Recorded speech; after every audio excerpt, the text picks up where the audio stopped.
For a majority of my life, my anxiety wasn't constant panic attacks, but it was constant background noise, constant bracing, constant panic, constant sensations. I almost always felt sick to my stomach. I felt like I was holding my breath. I just felt on alert at all times. And what I noticed was going on in my mind is I was always asking these questions that didn't tend to have actual answers. And it seemed like the moment that one of my fears calmed down, or that I got whatever reassurance that I needed, the target would just shift. And suddenly I had something completely brand new and shiny to worry about. My anxiety found the best hook it had ever found: my health. I suddenly, overnight, had chronic pain, chronic nerve sensations all through my body from my head to my toes, all kinds of symptoms that I couldn't explain, nor could any doctor. What finally changed for me, despite experiencing all of these symptoms, was not finding an answer. It was not getting reassurance that calmed my fears. And it wasn't certainty. It was two words. And that's what I'm going to talk about today in this video.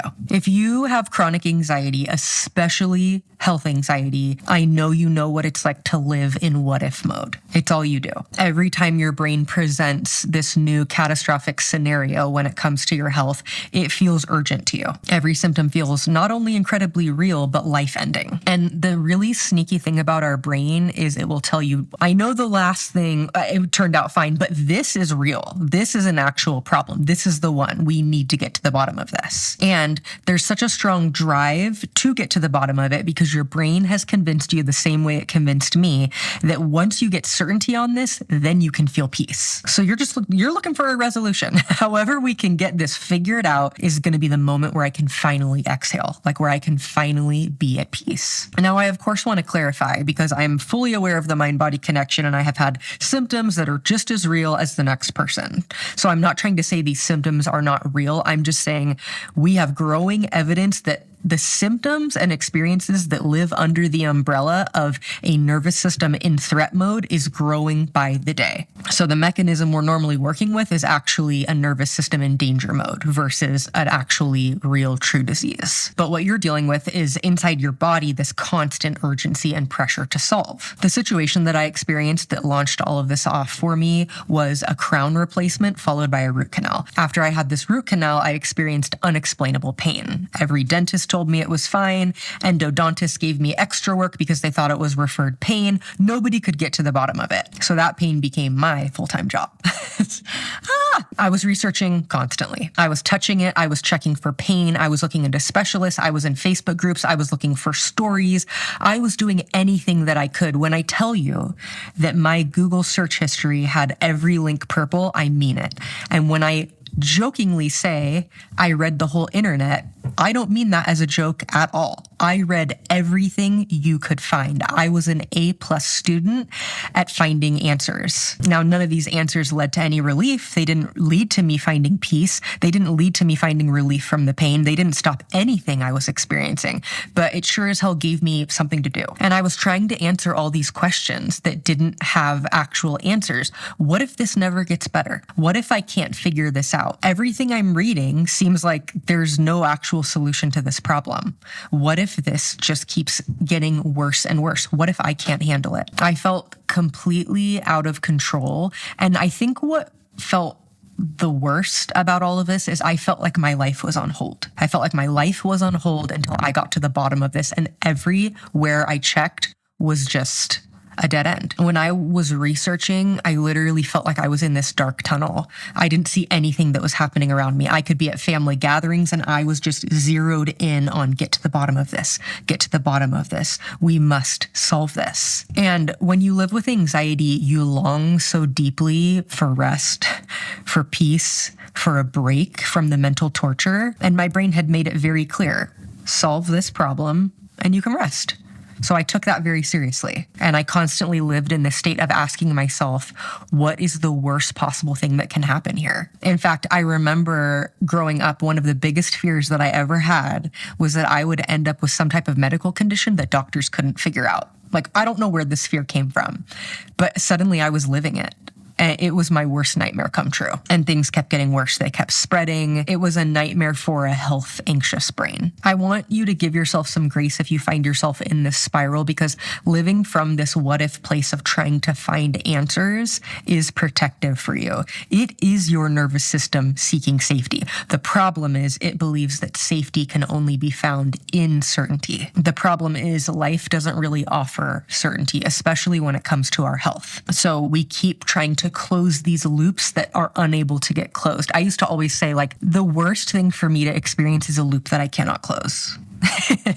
It made me feel trapped. It made me feel powerless. And yet I always found myself in these situations where I was just looping with unanswerable questions, always going through to the worst case scenario, always wondering what is the worst possible thing that can come from this. And I understand where that came from now, but I need you to understand whatever your brain is hyper focusing on right now, as soon as it lifts or something worse comes along, your brain's just going to shift focus. So don't buy into the lie that if I can just get underneath this, then I'll be done. Because once you're underneath that, it will shift to something else. That is why it feels like whack-a-mole. It just feels like, oh my gosh. I remember one time Ryan, my husband, telling me there's always something. And I could have gotten really offended at that, but he was right. There was always something that was taking up my attention. And my health was like I had unlocked this new level of hell. But that's why I want to talk about the shift that can get you from that what if thinking to something that can bring you peace without certainty. So this is something that someone did actually explain to me. Because my health anxiety was so bad, I actually worked with an OCD coach for a while, and there was heavy emphasis on accepting my worst case scenario. Nothing felt worse to me than that. But it was something that I didn't accept right at first that came for me further down the line. Long after I stopped working with that coach, I saw the benefit of it and the benefit of shifting from what if to even if. Because I needed to accept my worst case scenarios, because I realized that as long as I was fighting them, I would still be in this loop of seeking answers. Like I said, I was extremely resistant to this, but it was so important for me to realize that the fight was keeping me stuck in the loop. The what if thinking was keeping my system on high alert because it was constantly letting threat into the room. It was constantly driving up my stress baseline of a problem with no solution. And I had no idea that taking some time to accept that there may not be a solution the way I've been fed solutions exist was going to be the thing that freed me. So for me, healing didn't mean I was going to find the exact right answer that I needed. It actually meant that I was going to need answers less, which was obviously a very foreign concept to me because I just thrived on getting answers. I don't think we talk enough about like the dopamine hit that we get from problem solving and being like, I think I'm one step closer. I have an appointment with this doctor I found. There was always something like right out in front of me that kept me going, where it was like, there's some hope that this might get fixed. There's some hope that this person holds the answer or this person holds the answer. There was always like something breadcrumbing me to get me to keep going. But again, everything was just a dead end. Eventually, I had to get to a point where I'm like, there may not be an answer. Even if there isn't the type of answer, maybe there isn't a med, there isn't a diagnosis, there isn't a doctor, there isn't a specialist, there isn't an answer in the medical world. Even if that's true, I can still be okay. So my internal language began to shift. Even if this takes longer than I want, even if the answer doesn't come in a way that I expect, even if I have to live this way far longer than I am comfortable with, even if there's no solution, I'm still going to be okay. I mean, I'll be honest with you. I even took it to the extreme of even if I die. Some people ask me, well, what if I die? Then I'm dead. There was something in me that needed to take this all the way to my worst case scenario and be like, yeah, I wouldn't like it. I wouldn't enjoy it. It wouldn't be the way I had chosen to live, but I would still be okay. I would be able to find meaning in this. I would be able to find some type of resolution, even if it didn't look the way I wanted it to look. And I want to remind you that even with this acceptance, I also knew that people were healing from these things. I had seen stories that people were able to heal. I knew that there was hope, but I knew that there was no hope for me if I was stuck in this danger loop. I knew that was the number one thing I had to break. And so I'm aware that the solutions I offer in my content and on this channel are not conventional. And it's a lot of going at things in an opposite direction to get what we want, even though it's terrifying. It's that there's this counterintuitive effect that these concepts create for us. It's this level of acceptance that I don't need to know how this plays out. I don't need to have certainty. If the worst possible thing happens, I guess I'll figure it out. I knew that all of those things were essentially making my brain go, okay, well, I mean, if we're not going to be worrying about the worst possible thing that can happen, it's like when I throw up these worst case scenarios to her, she just says, yeah, maybe. Yeah, I guess so. And I remember people talking about multiple things like this. I remember people talking about responding to your thoughts, which I'll get into that. I'm not a huge fan of that, but when your brain presented these insane scenarios and these catastrophic situations, being like, yeah, maybe. That's another way of being like, yeah, even if that happens, I guess we'll deal with it then. It really is this resignation, not to healing, but to the fighting. It's like, it's not that I'm giving up that I'll ever improve. It's that I'm giving up the fight, that I'm so exhausted in fighting. And the most important part of all of this is that I was starting to realize that I was creating peace without certainty. This rocked my world because I had this very strong belief that certainty equals peace. Knowing how this plays out equals peace. And suddenly I'm like, I'm feeling a lot better. And I also feel a little bit insane because I'm like, yeah, I guess if that happens, whatever, I don't care. But it was so empowering. It was so freeing to be like, no, I'm not at the mercy of these thoughts anymore. I'm not going to let myself get pummeled by my thinking. It just wasn't an option for me anymore. And I think when it comes to anxiety, but especially health anxiety, we overestimate the threat and we severely underestimate our ability to handle it. Everything just feels like the end of the world. I believe that comes from a lack of capacity. I used to always feel like I'm living so close to the edge that I always had this belief that if something severe happened, I wouldn't be able to handle it. And I believed that. And it took me to the darkest of places when I was navigating this for myself, because there was this deeply held belief that I didn't have what it took to get out of a poor situation. And then I have this confirming experience where I'm like, oh my gosh, there's no answers. There was nothing that could have been worse for my anxious brain. But I began to start trusting that what I could do is handle today, that I didn't need to handle. These worst case scenarios were always in the future. It was rarely what was happening to me in that moment. It was, if this keeps going, if this goes on for years, what's it going to look like as a mom, as a business owner? My life is over. That was the places where this catastrophic thinking always took me. My life is over. I can't handle this. I wouldn't be able to live this way if this kept going. Little by little, I started building that trust that I could handle just today. And that didn't mean I liked what was happening. It didn't mean I agreed with all the things that had transpired. And it didn't mean that I was giving up on healing. It meant that I was going to begin to stop waiting for certainty to feel safe and to believe that safety was available to me in the absence of certainty. And this created a really amazing new belief for me, which was certainty does not create safety. This was huge for me. This was a monumental shift. This isn't about stopping the what if thoughts. I still get what if thoughts. You're still going to get what if thoughts. If your nervous system is perceiving danger, the thoughts will be scary. This is completely normal. And I want you to start viewing it that way. Scary thoughts, yeah, my nervous system is perceiving danger and it's trying to match it to a story that matches what I'm feeling in my body, which is severe panic. But the shift happens when you begin responding differently. So now when I have what if thoughts, I don't respond the way that I used to. I don't argue with them. I don't try to prove them untrue. I don't analyze them. I don't try to replace them with toxic positivity, and I don't try to calm myself down. Because deep down, I know, and it's important for you to know, that these thoughts are coming from a scared brain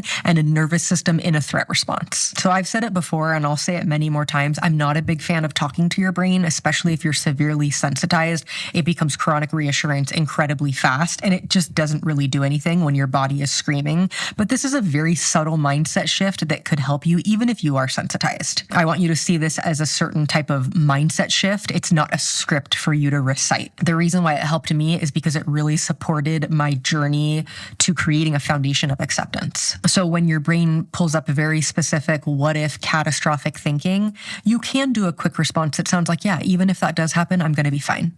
It may not be the fine you want it to look like. It may not be the resolution that you want. It may not be the experience you want, but that's part of that unconditional acceptance.